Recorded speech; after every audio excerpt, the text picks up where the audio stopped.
दोस्तों नमस्कार। आप सभी 11वीं वाले विद्यार्थियों का बहुत बहुत स्वागत है। आपकी इतिहास विषय की वार्षिक परीक्षा के लिए दोस्तों मैं लेकर आ चुका हूं मोस्ट इम्पोर्टेंट वस्तुनिष्ठ प्रश्न। दोस्तों एक एक प्रश्न आप देख लीजिए, लिख लीजिए, देखिए कितने क्वेश्चन मैं आपके लिए लेकर आया हूं। कम से कम आपके लिए मैं मोस्ट इम्पोर्टेंट क्वेश्चन लेकर आया हूं 20 से लेकर के तो 25 क्वेश्चन। दोस्तों चैनल को सब्सक्राइब कर लेना। ऐसे प्रश्न आपको पूरे यूट्यूब पर कहीं भी देखने को नहीं मिलेंगे, क्योंकि मैंने ये आपकी जो बुक है उस बुक से बनाया है दोस्तों।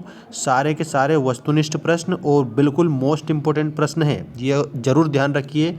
11वीं मध्य प्रदेश वाले विद्यार्थी ध्यान देंगे। आपकी जो बुक है उसमें से एक एक प्रश्न आप मैच कर सकते हैं। वैसे आपको याद रखने के लिए मैं बता दूं कि आपकी पूरी बुक को मैंने पढ़कर ऑब्जेक्टिव टाइप क्वेश्चन जो आपकी परीक्षा में बन सकते हैं वो बनाए हैं मोस्ट इम्पोर्टेंट। ठीक है, तो चलिए बात करते हैं हम पहले क्वेश्चन से। माइनर्स फ्रेंड नामक भाप इंजन का निर्माण किसने किया था? तो चार ऑप्शन आपके पास में रहेंगे, थॉमस न्यूकामेन और थॉमस सेवरी और थॉमस एडिसन या जेम्स वाट। तो दोस्तों इसमें थॉमस सेवरी आएगा। क्या आएगा? थॉमस सेवरी। माइनर्स फ्रेंड नामक भाप इंजन का मॉडल किसने बनाया था, ये ध्यान रखना है आपको। ठीक, ये थॉमस सेवरी। अब अगला प्रश्न देखो दोस्तों। अगला प्रश्न क्या है? स्पिनिंग जेनी का आविष्कार किसने किया था? स्पिनिंग जेनी का जो आविष्कार है ना दोस्तों, वो आपको ध्यान रखना है, जेम्स हारग्रीव्ज ने किया था। जेम्स हारग्रीव्ज आपके चौथे ऑप्शन में करेक्ट है। Option number 4 is the correct answer. इसके बाद अगला देखिए, लंकाशायर कहाँ पर स्थित है?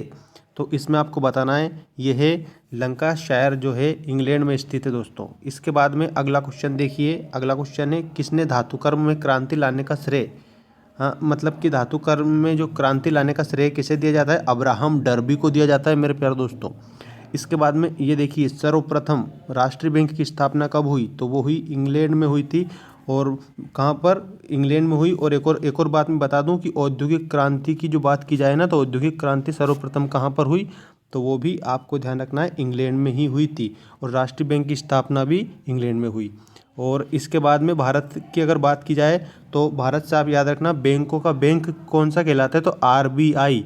आरबीआई बैंकों का बैंक है दोस्तों। रिजर्व बैंक ऑफ इंडिया इसकी फुल फॉर्म है। देखिए, औद्योगिक क्रांति के पश्चात आने वाली नई आर्थिक व्यवस्था क्या कहलाती है? तो वो कहलाती है श्रम संघ। क्या कहलाती है? श्रम संघ कहलाती है। इसके बाद में अगला क्वेश्चन देखिए दोस्तों। आपका अगला क्वेश्चन, सर्वप्रथम राष्ट्रीय बैंक की स्थापना कहाँ पर हुई? तो वो इंग्लैंड में हुई। ठीक है, ये डबल रिपीट हुआ है दोस्तों, है ना। औद्योगिक क्रांति के पश्चात आने वाली कोई एक आर्थिक व्यवस्था क्या कहलाती है? तो आपको ये ध्यान रखना है, श्रम संघ कहलाती है। अब हम बात करते हैं दोस्तों मोस्ट इम्पोर्टेंट क्वेश्चन की, ये वाला देखिए। औद्योगिक क्रांति शब्द का अंग्रेजी में प्रयोग किस विद्वान ने पहली बार किया था? मतलब उस विद्वान का नाम बताना है जिसने औद्योगिक क्रांति शब्द का प्रयोग अंग्रेजी में पहली बार किया था। तो इसमें आपको याद रखना है अर्नाल्ड टायनबी। अर्नाल्ड टायनबी है दोस्तों। ठीक, इसके बाद में अगला देखिए।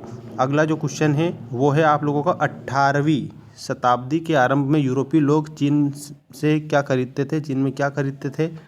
आपका ऑप्शन है चाय, रेशम, मिट्टी या उपर्युक्त सभी। तो दोस्तों इसमें आंसर याद रखना है आपको, उपर्युक्त सभी। ठीक है, आंसर क्या आएगा आपका? उपर्युक्त सभी, क्योंकि 18वीं शताब्दी में यूरोपीय लोग चीन में से सब सामान खरीदते थे। इसके बाद में अगला क्वेश्चन देखिए कि 1514 ईस्वी में चीन में सर्वप्रथम कौन सी यूरोपीय शक्ति ने प्रवेश किया था चीन में? तो याद रखना आपको, पुर्तगालियों ने। ठीक है, पुर्तगालियों ने। और भारत में गोवा जो है वहाँ पर भी पुर्तगालियों ने प्रवेश किया था। ठीक, इसके बाद में अगला क्वेश्चन देखिए, जापान में पहली बार महिलाओं ने कब मतदान किया? मतदान मतलब होता है वोट डालना। ठीक है, पहली बार जापान में महिलाओं ने वोट डाले थे, तो किस सन में डाले थे? तो याद रखना है 1946 में। ठीक है, 1946 इज द करेक्ट आंसर। इसके बाद में दोस्तों अगला जो है आपका क्वेश्चन वो आपको ध्यान रखना है, मंचू राजवंश चीन में स्थापित कब हुआ था? तो 1644 ईस्वी में। मंचू राजवंश की बात की जाए तो आपको 1644 ईस्वी करेक्ट आंसर करके आना है दोस्तों। चैनल को सब्सक्राइब कर लेना ताकि आपको इस प्रकार की अपडेट मिलती रहे, और कमेंट करके ज़रूर बताना। ठीक है, अब देखिए जापान में किसका शासन था? तो जापान में किसका शासन था, ये प्रश्न देखो। सबसे पहले तो जापान की बात की जाए किसका शासन था, तो उसमें था शिकोकू का। ठीक है, शिकोकू का शासन था जापान में। शिकोकू याद रखना शब्द को। इसके बाद में ये आपका क्वेश्चन है मोस्ट इम्पोर्टेंट, पहले ही पार्ट का क्वेश्चन है ये। आज हमें आदि मानव के इतिहास की जानकारी किससे मिलती है, कैसे प्राप्त होती है। तो देखो ये प्रश्न आपके ऑब्जेक्टिव टाइप में भी आ सकता है और उसके बाद में वस्तुनिष्ठ प्रश्नों के बाद की जो बात की जाए अगर, तो एक वाक्य में उत्तर दीजिए उसमें भी आ सकता है।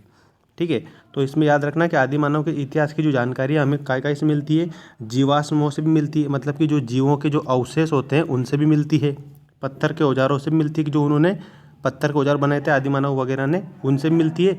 और उन्होंने गुफाओं में चित्रकारी की थी, मतलब कि गुफाओं में क्या बना दिए थे, उनने चित्र बना दिए थे। जैसे भीमबेटका की गुफा जो है, भीमबेटका की गुफा, वहाँ पर आपको चित्र देखने को मिलेंगे। ठीक है, तो इस प्रकार से उनने चित्र भी बनाए थे, तो कह सकते हैं उनसे भी हमें प्राचीन इतिहास की जानकारी मिलती है। तो उपयुक्त सभी इसमें आएगा और सभी में नाम क्या याद रखेंगे, एक तो गुफा की चित्रकारी, पत्थर के औजार और जीवाश्म, इनसे हमें आदि मानव के इतिहास की जानकारी प्राप्त होती है कि वो कैसे रहते थे, कैसे आचरण करते थे और कैसे खान पान, क्या उनकी संस्कृति थी, सारी जानकारी इनसे मिल जाती है हमें।